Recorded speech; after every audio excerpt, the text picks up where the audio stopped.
حضرت یوسف علیہ السلام کی زندگی آزمائشوں سے بھری رہی۔ بچپن میں کنویں میں ڈالے گئے، غلامی میں بیچ دیے گئے، قید خانے کی تنہائی بھی جھیلی، مگر صبر اور اللہ پر بھروسے نے انہیں مصر کا حکمران بنا دیا۔ تقریباً 80 سال تک حکومت کی۔ آپ نے عدل و انصاف، علم و حکمت اور تقوی کے ساتھ اپنی رعیہ کی خدمت کی۔ جب آپ کی عمر تقریباً 120 سال کی ہوئی تو آپ کو وصال کا وقت محسوس ہوا۔ آپ نے اللہ سے دعا کی، اے میرے رب، تو نے مجھے بادشاہی عطا کی، خوابوں کی تعبیر سکھائی۔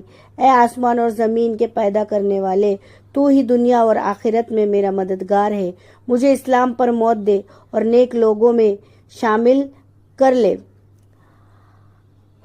حضرت یوسف علیہ السلام کی تدفین مصر میں ہوئی، لیکن آپ نے وصیت کی تھی جب بنی اسرائیل مصر سے نکلے تو آپ کی جسد مبارک کو ساتھ لے کر جائے۔